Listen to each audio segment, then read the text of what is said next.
Hello everyone, welcome to Lucky Education. और आज हम स्टार्ट करेंगे क्लास 10th की ज्योग्राफी का chapter number 2 forest and wild life resources. Chapter number 1 में कंप्लीट करा चुका हूं। आप उसकी वीडियोस देखें, आपको प्लेलिस्ट में प्रोवाइड कर दी गई है। प्लेलिस्ट अलग से बनी हुई है, क्लास 10th ज्योग्राफी एनसीईआरटी, वहाँ पे आप देख सकते हो। तो आज हम शुरुआत करेंगे, एक इंट्रोडक्शन लेंगे forest and wild life resources का, ठीक है। उसके बाद बिल्कुल नए सिलेबस के हिसाब से, ये भी आप ध्यान रखना, 2023-24 के सिलेबस के हिसाब से, आप सीबीएसई के स्टूडेंट हैं, आरबीएसई के स्टूडेंट हैं, नो मैटर, ठीक है। तो एक लंबे समय के बाद इसको स्टार्ट करते हैं, कोई दिक्कत नहीं। सबसे पहले हम इंट्रोडक्शन देखेंगे कि यार फॉरेस्ट और वाइल्ड लाइफ क्या चीज़ होती है यार, है ना। फॉरेस्ट मतलब जंगल, वाइल्ड लाइफ मतलब जंगल में रहने वाले जीव जंतु। अब इनका हमारी लाइफ में क्या इंपॉर्टेंस है? डेफिनेटली इनका इंपॉर्टेंस है। एक फूड चेन के बारे में आपने पढ़ा होगा। फूड चेन में आपने देखा होगा प्रोड्यूसर होते हैं, प्रोड्यूसर पर फिर कंज्यूमर डिपेंड होते हैं। कंज्यूमर भी आपके अलग अलग टाइप के होते हैं, प्राइमरी, सेकेंडरी, टर्सरी टाइप के कंज्यूमर होते हैं। फाइनली जब सब मर जाते हैं तो उनको डिकम्पोज करने वाले डिकम्पोजर होते हैं। फॉरेस्ट की स्पेशली बात करें तो फॉरेस्ट पे इसमें बहुत ज़्यादा चर्चा की गई है। और देखो, हमारी प्रकृति में हर चीज़ का एक महत्व है, ये अलग बात है, बहुत सारी चीज़ों के बारे में हमको पता नहीं है, ठीक है। तो फॉरेस्ट की स्पेशली बात करें तो फॉरेस्ट में आपको पता होगा ट्रीज होते हैं यार। क्या होते हैं? Trees. And I am sure आपने साइंस पढ़ी है। और ट्रीज में एक घटना होती है जिसको हम बोलते हैं फोटोसिंथेसिस। तो फोटोसिंथेसिस क्या होती है? आई एम श्योर आप सबको पता होगा। ये प्लांट है, तो प्लांट क्या करते हैं, हमारे एनवायरनमेंट से CO2 लेते हैं और हमें क्या देते हैं? O2।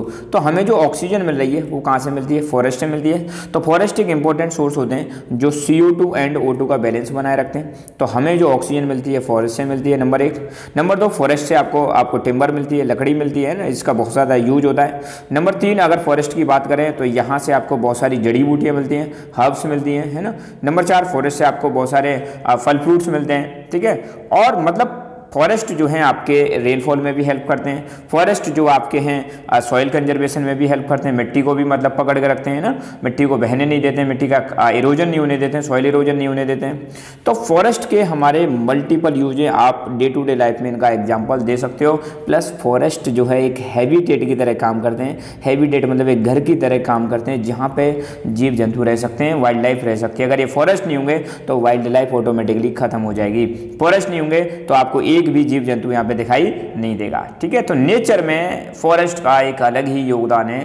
और आपको पता है इंडिया की एक फॉरेस्ट पॉलिसी है, let me tell you. India की एक फॉरेस्ट पॉलिसी आई थी, नेशनल फॉरेस्ट पॉलिसी 1952 में, जहाँ पर ये मैंडेटरी कहा गया है कि इंडिया में एटलीस्ट जितनी भी जमीन है उसके 1/3 एरिया पे फॉरेस्ट होने चाहिए। मतलब आपका जो 33% एरिया है, it should be reserve for the forest. ये हमारी नेशनल फॉरेस्ट पॉलिसी कहती है जो 1952 में आई थी। तो सरकार भी बहुत ज़्यादा फॉरेस्ट पे ध्यान दे रही है। इसलिए आपने देखा होगा नेचर से संबंधित बहुत सारे मतलब हम क्या कहते हैं, आपने निबंध भी आते हैं आपके, ऐसे आते हैं लिखने के लिए फॉरेस्ट का क्या महत्व है, इंपॉर्टेंस क्या है। तो बचपन से फॉरेस्ट के बारे में बताया जाता है। तो फॉरेस्ट अपने आप में एक बहुत अच्छा टॉपिक है। और अगर फॉरेस्ट नहीं होंगे तो आपको पता है बायोडाइवर्सिटी हमारी खत्म हो जाएगी। तो ultimately we are having an number of usages of forest, ठीक है। बहुत सारे यूजेज हैं और इन्हीं फॉरेस्ट में आपको देखने को मिलेंगे जीव जंतु जिनका अपने अपने लेवल पर अलग अलग योगदान है, ठीक है। तो बुक से स्टार्ट करते हैं। आज सिर्फ हम इंट्रोडक्शन देखेंगे। क्या इंट्रोडक्शन दे रखा है? तो हमारी अर्थ, हमारी प्यारी अर्थ जो है, अर्थ जिसको हम बोलते हैं ब्लू प्लेनेट,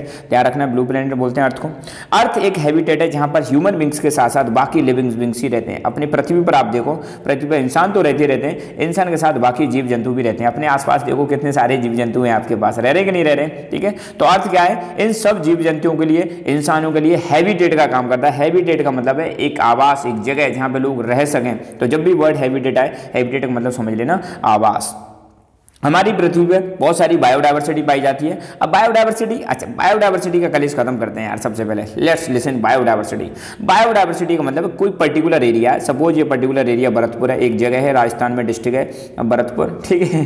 अब भरतपुर एक एरिया हो गया, तो भरतपुर में कितने प्लांट की स्पीसीज पाई जाती हैं, कितने एनिमल की स्पीसीज पाई जाती हैं, इन्हीं को हम क्या बोलते हैं? बायोडाइवर्सिटी। मतलब किसी पर्टिकुलर एरिया में कितने प्लांट पाए जाते हैं, कितने एनिमल पाए जाते हैं, उन सबका सम कर दो, टोटल निकाल दो, that will be called biodiversity. Biodiversity की सबसे सिंपल डेफिनेशन है, the species of plants and animals found in the particular area is called biodiversity, किसी पर्टिकुलर एरिया में total number of species of plants and animals, इसी को हम क्या बोलते हैं, बायोडायवर्सिटी। बायोडायवर्सिटी वर्ड को अगर हम ब्रेकअप करें तो ये इसमें दो हैं, बायो प्लस डायवर्सिटी। बायो का मतलब होता है प्लांट और एनिमल्स, और डायवर्सिटी का मतलब है वेराइटी। तो हम ऐसे कह सकते हैं बायोडायवर्सिटी में बायो और डायवर्सिटी वर्ड है, बायो में प्लांट और एनिमल और डायवर्सिटी में की वेराइटी। तो किसी भी पर्टिकुलर जगह पर जो भी टोटल नंबर ऑफ प्लांट और एनिमल की स्पीसीज होती हैं उसी को हम क्या बोलते हैं, बायोडायवर्सिटी।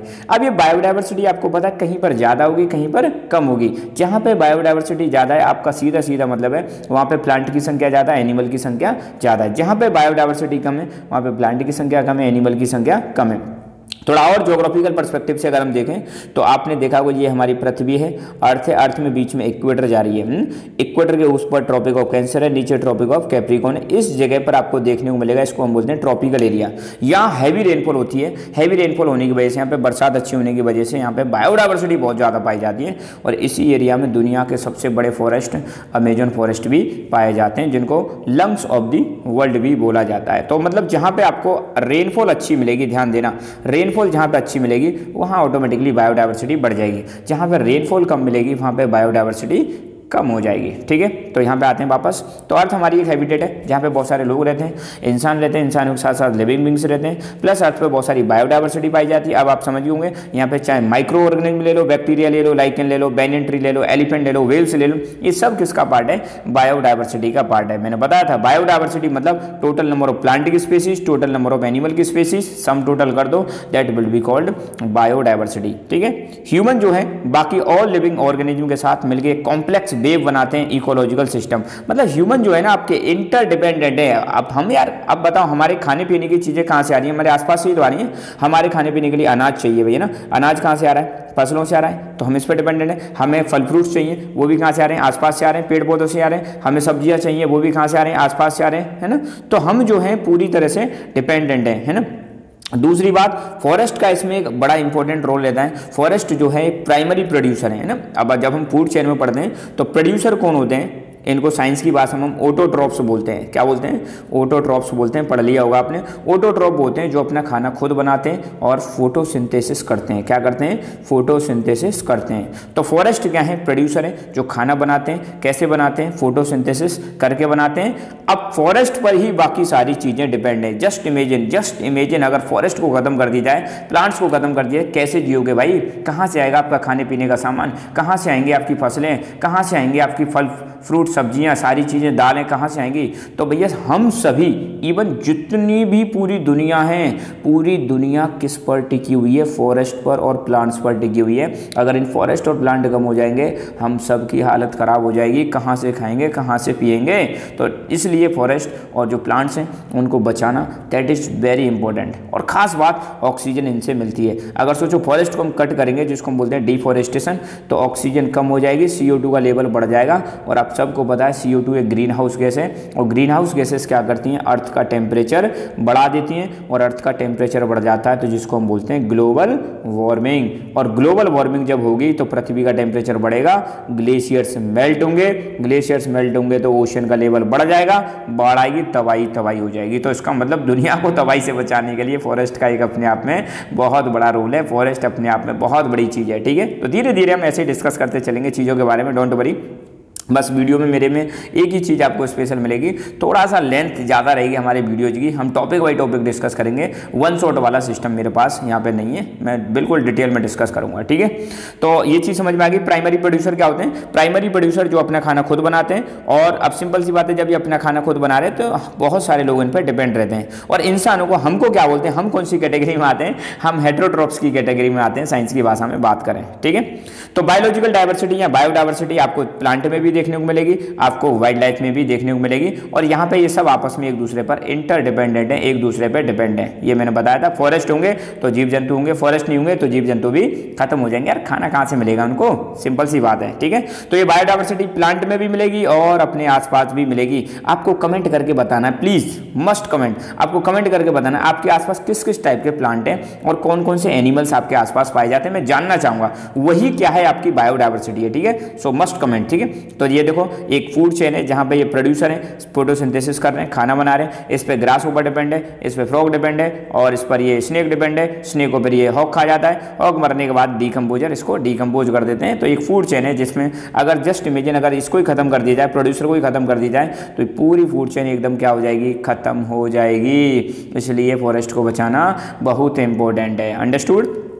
अब importance of biodiversity for human lifes के लिए इंपॉर्टेंट क्या है? देखो वैसे तो आप बता सकते हो कि बायोडाइवर्सिटी जैसे हमें फूड मिलता है, हमें डिफरेंट टाइप्स की क्रॉप्स मिलती हैं, दाल मिलती हैं, सब्जी मिलती हैं, है ना, फल फ्रूट्स मिलते हैं, इसके अलावा हमें मेडिसिनल प्लांट मिलते हैं, इसके अलावा ये सॉइल की कंजर्वेशन में हेल्प करती है बायोडाइवर्सिटी। इसके अलावा बता सकते हो बायोडाइवर्सिटी जो है सोर्स ऑफ लाइवलीहुड भी है किसानों के लिए। तो ये चीज़ें आप एडिशनली लिख भी सकते हो, मगर बुक में जो लिख रहा है वो भी आपको बताना है। इसका इंपॉर्टेंस बुक के हिसाब से अगर देखें तो बुक कहती है कि ह्यूमन बीइंग जो है बायोडाइवर्सिटी में एक कंप्लीट इकोलॉजिकल सिस्टम बनाते हैं जहां पर इंसान जो है आपस में एक दूसरे पर डिपेंडेंट है अपने एग्जिस्टेंस के लिए। इंसान कैसे अपने मतलब आसपास के एरिया पे डिपेंडेंट है, क्योंकि देखो बेटा आसपास के फसलें हैं, फसलें बायोडाइवर्सिटी का पार्ट है कि नहीं है, और इस पर हम डिपेंडेंट है। क्यों डिपेंडेंट है? अगर फसलें नहीं होंगी तो हमें क्या नहीं मिलेगा, खाना नहीं मिलेगा। हमारे आसपास फॉरेस्ट है, फॉरेस्ट का एक अपना योगदान है, फॉरेस्ट से हमें बहुत सारी चीज़ें मिलती हैं ना, और फॉरेस्ट से फल फ्रूट्स मिलते हैं, जड़ी बूटियाँ मिलती हैं, ऑक्सीजन मिलती है, सॉइल कंजर्वेशन करते हैं। तो इस प्रकार हम अगर देखें तो हम बायोडाइवर्सिटी पर पूरी तरह से क्या है, डिपेंडेंट है। बायोडाइवर्सिटी में ऐसा नहीं है सिर्फ प्लांट ही पढ़ोगे, फॉरेस्ट ही पढ़ोगे, बायोडाइवर्सिटी में एनिमल्स भी आ जाएंगे। बताओ हम दूध कहाँ से पीते हैं भैया? जानवरों से। जानवर भी किसका पार्ट है? बायोडाइवर्सिटी का पार्ट है ना। बहुत सारे लोग मांस मीट खाते हैं, वो भी कहाँ से मिलती है? जानवरों से मिलती है। तो इस प्रकार हम कह सकते हैं इंसान जो है अपने आसपास की बायोडाइवर्सिटी पर पूरी तरह से डिपेंडेंट है, और अगर आसपास बायोडाइवर्सिटी खत्म होती है तो हमारा सर्वाइवल, हमारा एग्जिस्टेंस मतलब हमारा अस्तित्व खतरे में पड़ जाएगा। ठीक है। इंडिया में फ्लोरा और फोना की बात करें, पहली बात तो जब भी वर्ड आपको फ्लोरा और फोना है तो समझ लेना, फ्लोरा का मतलब है यूँ समझ लेना प्लांट से संबंधित, फोना किससे संबंधित है? एनिमल से संबंधित है। ठीक है।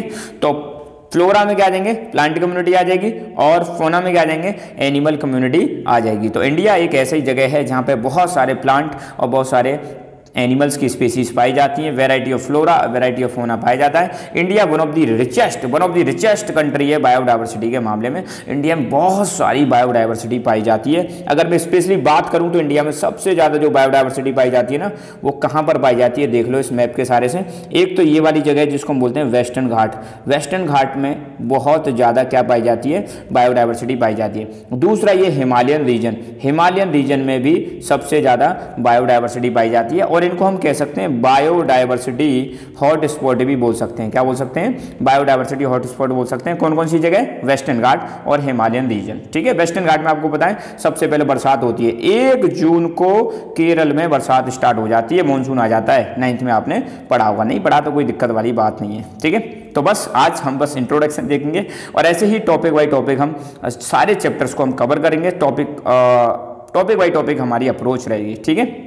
तो जो भी क्वेश्चन पूछा जाए उसका आपको कमेंट करके जरूर बताना है, इससे मुझे लगेगा कि हाँ आप पढ़ाई कर रहे हो। तो एक क्वेश्चन मैं आपको और देता हूँ पहले चैप्टर से, चैप्टर नंबर 1 से है, आपको कमेंट करके बताना है what do you mean by soil erosion. Soil erosion से आप क्या समझते हो? और एक क्वेश्चन और आप बता दो, लेटेराइट सॉइल जो है कहाँ पे पाई जाती है, वो आपको कमेंट करके बताना है, लेटेराइट सॉइल कहाँ पाई जाती है। ठीक है। एक क्वेश्चन और दे दूं, अर्थ समिट जो थी हमारी कब हुई थी? अर्थ समिट हमारी किस ईयर में हुई थी और कहां पर हुई थी? एक क्वेश्चन ये भी दे देता हूं। तो हर वीडियो में मैं आपको क्वेश्चन दूंगा ताकि पिछला वाला चैप्टर आपका रिवाइज हो जाए। ठीक है। सो मिलते हैं आपसे अगले वीडियो में, एंड मैं कोशिश करूंगा डेली इवनिंग में आपको एक वीडियो मिल जाएगी, प्रोबेबली 9 बजे के समथिंग आपको वीडियो मिल जाया करेगी। कोशिश मेरी यही रहेगी। So thank you so much, keep smiling, keep enjoying, and God bless you all. और मैं स्पेशली थैंक देना चाहता हूँ कुछ बच्चियों को जिन्होंने मतलब बहुत ज़्यादा मुझे फोर्स किया कि सर नहीं बनाओ है। नाम 2-3 के मैं ले लेता हूँ, है ना। Specially number 1 Yashasvi, number 2 Tanya, number 3 Deepika, and many more girls जिन्होंने बहुत ज़्यादा फोर्स किया सर प्लीज़ बनाओ। ठीक है। तो वीडियो बनना स्टार्ट हो चुका है, डोंट वरी, और मेरी कोशिश रहेगी डेली आपको वीडियो मिलती रहेंगी। So thank you.